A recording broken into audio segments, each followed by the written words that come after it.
9,3 millions de tonnes, c'est le volume de blé exporté par l'Union européenne depuis le début de cette campagne.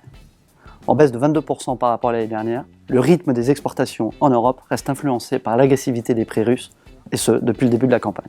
Nombre de pays européens ont perdu leur part de marché sur leur destination habituelle d'exportation, en Égypte et en Algérie notamment.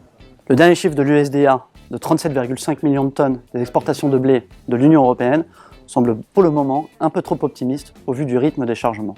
Cette tendance pourrait évoluer au fil de la deuxième partie de campagne. En effet, où l'on constate des dégradations sur les cultures de blé en Argentine et en Australie. La semaine dernière, la bourse des céréales de Buenos Aires a dégradé de 6 points les conditions des cultures de blé jugées de bonnes à excellentes.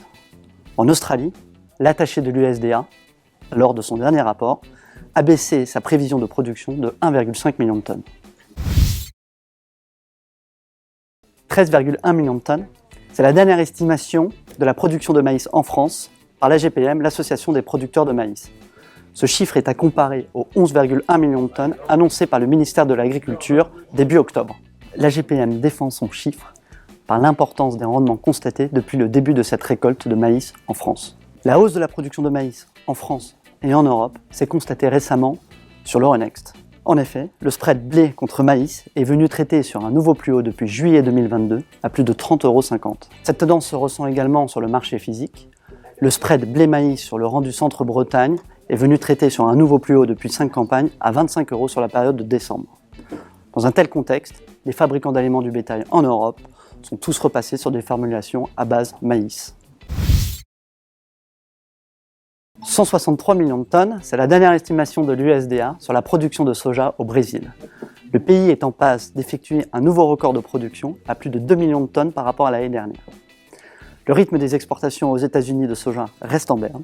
Dans un tel contexte, les cours du soja restent contenus sous la résistance des 13 $ depuis début septembre. Au Canada, la récolte de canola touche à sa fin et les agriculteurs notent une amélioration des rendements. En Europe, le colza continue d'être influencé par les importations de colza ukrainiennes qui ont lieu depuis le début de la campagne. Ces importations ont eu un impact non négligeable sur le contrat novembre Euronext, qui a perdu environ 145 € depuis les 3 derniers mois. On l'a récemment vu également avec un spread novembre contre février qui est venu traiter jusqu'à moins 38 €, un nouveau record depuis ces 6 dernières campagnes.